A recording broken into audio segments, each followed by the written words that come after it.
क्या अनिल विज करेंगे भारतीय जनता पार्टी से बगावत? क्या अनिल विज बिगाड़ेंगे हरियाणा में बीजेपी का खेल? आखिर क्यों मुख्यमंत्री पद को लेकर अड़े हुए हैं अनिल विज? जहां इस वक्त हरियाणा की राजनीति में अनिल विज को लेकर तमाम कयास लगाए जा रहे हैं। एक तरफ भारतीय जनता पार्टी अपनी जीत की खुशी को पूरी तरीके से जाहिर करते हुए नजर आ रही है, तो वहीं दूसरी तरफ इस खुशी के बीच अनिल विज कहीं ना कहीं गम देने की तैयारी कर रही हैं। और जाहिर सी बात है कि अनिल विज कहीं ना कहीं मुख्यमंत्री पद को लेकर अड़े हुए हैं। अब क्या ये अनिल विज की मांग अब भारतीय जनता पार्टी की मुश्किलें बढ़ाएगी? आखिर क्यों सीएम नायब सिंह सैनी अचानक दिल्ली रवाना हो गए? प्रधानमंत्री नरेंद्र मोदी और बीजेपी के राष्ट्रीय अध्यक्ष जेपी नड्डा से मुलाकात कर बैठे और फिर उन्होंने सीएम चेहरे को लेकर ऐसा बयान दिया, जिसके बाद ये कयास लगाए जाने लगे कि कहीं ना कहीं अनिल विज का प्रभाव देखने को मिल रहा है। दरअसल नायब सिंह सैनी से जब सवाल किया गया कि मुख्यमंत्री कौन बनेगा, तो इसके जवाब में वो कहते हैं कि ये तो संसदीय बोर्ड तय करेगा, ये तो विधायक तय करेंगे कि आखिर किसे विधायक दल का नेता चुनना है, किसको मुख्यमंत्री बनाना है। लेकिन जो नायब सिंह सैनी चुनाव से पहले कहते हुए नजर आ रहे थे कि आला कमान तय कर चुका है कि किसके नेतृत्व में चुनाव लड़ा जाएगा, जिस चेहरे को लेकर भारतीय जनता पार्टी पहले ही मुहर लगा चुकी है, आखिर वो चेहरा अब क्यों डगमगाता हुआ नजर आ रहा है? हरियाणा की राजनीति पर विस्तार से चर्चा करेंगे। हमारे साथ नाजमीन मौजूद हैं जो इस वक्त हरियाणा की तमाम खबरों पर नजरें बनाई हुई हैं, इनसे जानने और समझने का प्रयास करेंगे। नाजमीन, जिस तरीके से देखा जाए तो अनिल विज लगातार भारतीय जनता पार्टी की मुश्किलें बढ़ा रहे हैं। जिस तरीके से चुनाव वाले दिन यानी 5 अक्टूबर को वो बयान दे रहे थे कि अगली मुलाकात कहीं ना कहीं कह सकते हैं सीएम आवास में होगी, वहीं दूसरी तरफ चुनाव परिणाम जैसे ही आते हैं तो वो कहते हैं कि अगर आला कमान चाहेगा तो मैं मुख्यमंत्री जरूर बनूंगा। लेकिन इन तमाम बयानों के अगर परिणाम निकाले तो कहीं ना कहीं भारतीय जनता पार्टी में इस वक्त उनके बयानों से हलचल जरूर तेज है। क्या लगता है आपको कि आने वाले समय में अनिल विज कहीं ना कहीं खेल बिगाड़ते हुए नजर आएंगे? क्योंकि देखा जाए तो भारतीय जनता पार्टी को बड़ी बहुमत नहीं मिली है कि जिसके आधार पर वो स्वस्थ रहे, यानी 4 से 5 विधायक अगर इधर उधर अनिल विज करते हैं तो खेल बिगड़ता हुआ नजर आएगा। कितनी संभावना है? देखिए, बिल्कुल आपने बखूबी कहा सिराज की हलचल काफ़ी तेज़ हो चुकी है। वाकई चुनाव परिणाम जब सामने आए तो जिस आधार पर 48 सीटों पर भारतीय जनता पार्टी यहाँ पर बढ़त बनाती है, जीत हासिल करती है, कांग्रेस पार्टी 37 सीटों पर सिमट जाती है। इस लिहाज से देखा जाए तो दिग्गज चेहरे जैसे कि अनिल विज की हम चर्चा कर लें। अनिल विज 7वीं बार अंबाला कैंट से विधानसभा का चुनाव जीत जाते हैं। वो चेहरा जो लगातार विधानसभा का चुनाव जब से लड़े हैं अंबाला कैंट से तब से जीत रहे हैं। सुषमा स्वराज के नेतृत्व में भी यहाँ पर खुद अनिल विज ने एक बड़ा कदम उठाया था। निर्दलीय उम्मीदवार के रूप में भी वो अंबाला कैंट से उतर चुके हैं, जीत चुके हैं। भारतीय जनता पार्टी के तहत रहते हुए भी वो अंबाला कैंट से चुनाव जीत चुके हैं। तो आप उनकी अहमियत को समझिए कि वो राज्य के स्वास्थ्य मंत्री भी रह चुके हैं, वो राज्य के गृह मंत्री भी रह चुके हैं। उसके बावजूद भी 2014, 2019 और अब 2024 में भी उम्मीद अनिल विज की वैसी की वैसे ही कायम है कि उन्हें मुख्यमंत्री की कुर्सी चाहिए। कभी तकदीर और तस्वीर बदलने की बात करते हैं हरियाणा की, कभी अपने आप को खूंखार शेर बताते हैं, कभी अनिल विज ये कहते हैं कि बगावत करना या धोखा देना उनकी खून में नहीं है। वहीं दूसरी तरफ देखा जाए तो अनिल विज का ये बयान हाल ही में आना कि सीएम आवास में मुलाकात होगी, या ये बयान आना कि आलाकमान तय करेगा, लेकिन जो आलाकमान का फैसला होगा, अगर आलाकमान चाहता है कि मैं मुख्यमंत्री बनूं तो मैं ज़रूर बनना चाहूँगी, यानी कि अपने कदम अनिल विज पीछे नहीं खींच रहे हैं। और यही वजह है कि लगातार अनिल विज का चेहरा हरियाणा में चर्चाओं का विषय बन चुका है।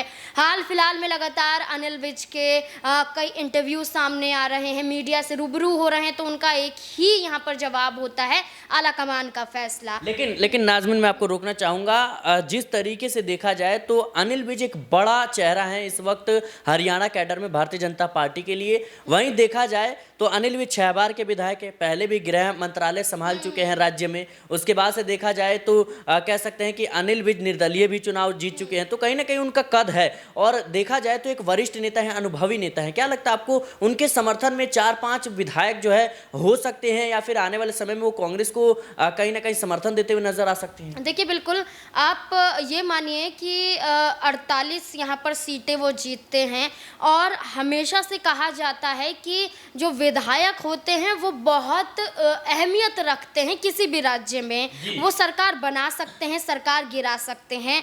आज भी अगर भारतीय जनता पार्टी की सरकार बन जाती है तो अभी भी मुख्यमंत्री चेहरे को लेकर पेच फंसता है। न्याप सिंह सैनी मुख्यमंत्री के रूप में आगे हो जाते हैं तो नाराजगी चरम पर बढ़ेगी और चरम पर नाराजगी बढ़ेगी। अभी कैबिनेट का विस्तार भी होना है, मंत्रालयों का बंटवारा भी होना है। इस लिहाज से देखा जाए तो अगर अनिल विज को कहीं भी जगह नहीं मिलती है तो अगर अनिल विज इन 48 में से 8 विधायकों को लेकर भी जाते हैं तो साफ तौर पर आप ये समझिए कि खेल बिगड़ सकता है, क्योंकि अगर कांग्रेस पार्टी को समर्थन 8 विधायकों संग दे दिया गया। अब देखिए, अगर हम 48 का जिक्र कर रहे हैं तो मुझे कुछ और बातें याद आती हैं कि 8 विधायक तो आप उनमें गिन सकते हैं इन्हें जो राव इंद्रजीत के समर्थक उम्मीदवार के रूप में देखे गए थे।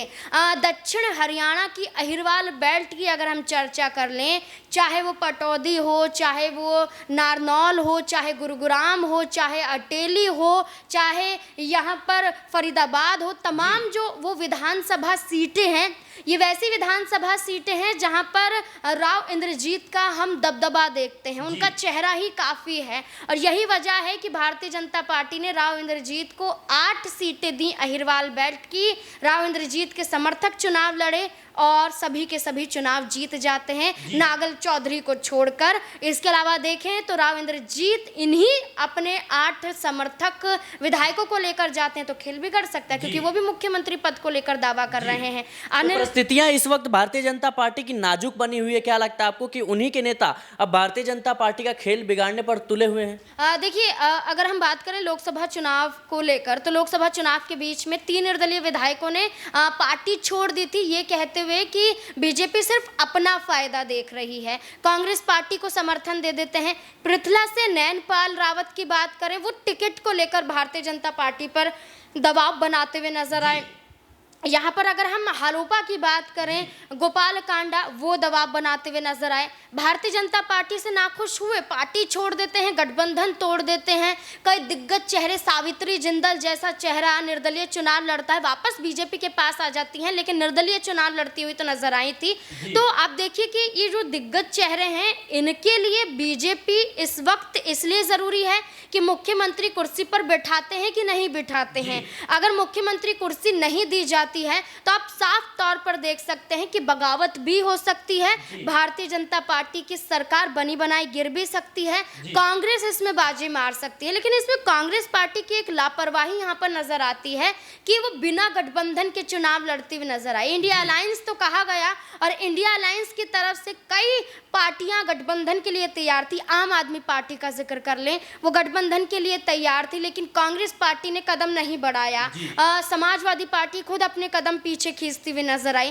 तो थोड़ी गलतियां कांग्रेस पार्टी की थी, वरना कांग्रेस पार्टी की सरकार आज बन सकती थी। लेकिन अभी भी मौका है, क्योंकि अनिल विज को कांग्रेस पार्टी मना लेती है कि हम मुख्यमंत्री का पद आपको एक तरफ देखा जाए तो कांग्रेस पार्टी में भी चुनाव से पहले लगातार होड़ मची हुई थी। कुमारी शैलजा सीएम पद को लेकर लगातार दावत ठोक रही थी, वहीं रणदीप सुरजेवाला, भूपेंद्र सिंह हुड्डा, ये 3 प्रमुख चेहरे कांग्रेस की तरफ से। लेकिन जब सत्ता में ही नहीं है कांग्रेस, तो क्या अब कह सकते हैं भारतीय जनता पार्टी को तोड़ने की जो कवायद है वो उसकी शुरुआत कर सकते हैं हुड्डा? क्योंकि हुड्डा भी काफी कह सकते हैं कद्दावर नेता हैं हरियाणा में, और देखा जाए तो उनका प्रभाव भी है। इसी वजह से उन्हें 72 टिकट उनके कह सकते हैं नाम पर दिए गए थे, उनके कहने पर उनके समर्थकों को दिए गए थे। तो क्या लगता है आपको कि हुड्डा कहीं ना कहीं सीएम पद से खुद को पीछे कर सकते हैं, या फिर कह सकते हैं डिप्टी सीएम का अगर ऑफर कांग्रेस की तरफ से जाता है या मुख्यमंत्री का ऑफर जाता है तो कहीं ना कहीं अनिल विज आते हुए नजर आएंगे, अनिल विज कांग्रेस को समर्थन देते हुए नजर आएंगे, और कह सकते हैं कांग्रेस पार्टी समर्थन देगी कुमारी शैलजा, भूपेंद्र सिंह हुड्डा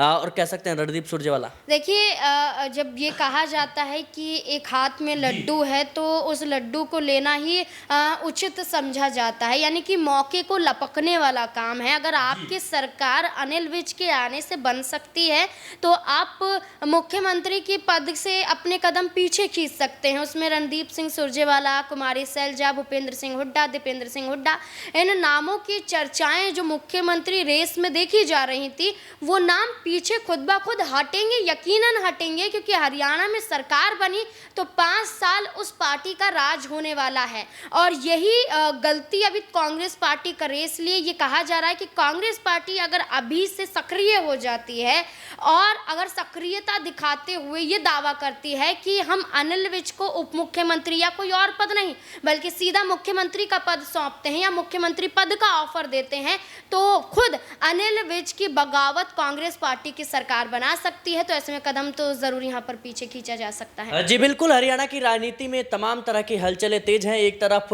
भारतीय जनता पार्टी कहीं ना कहीं चिंतन मंथन कर रही है कि किस तरीके से विधायकों को जोड़कर रखा जाए, वहीं दूसरी तरफ देखा जाए तो अनिल विज लगातार कहीं ना कहीं अपने बयानों से भारतीय जनता पार्टी की चिंताएं और मुश्किलें बढ़ा रहे हैं। लेकिन देखना दिलचस्प होगा कि कांग्रेस इस पूरे तरीके से, इस पूरे मौके को किस तरीके से लपकने की कोशिश करती है और क्या वाकई में जो हाल भारतीय जनता पार्टी ने महाराष्ट्र में उद्धव ठाकरे और शरद पवार का किया, वहीं देखा जाए तो झारखंड में हेमंत सोरेन का किया, मध्य प्रदेश में कांग्रेस का किया, क्या वही खेल अब कांग्रेस करती हुई नजर आएगी? क्या कांग्रेस अब भारतीय जनता पार्टी में फूट डालती हुई नजर आएगी? ये तमाम सवाल हैं जिनके जवाब अभी जानने जरूरी हैं। फिलहाल के लिए इस रिपोर्ट में इतना ही। देश और दुनिया की तमाम खबरों के लिए बने रहें नेक्स्ट 9 पॉलिटिकल बाइट के साथ।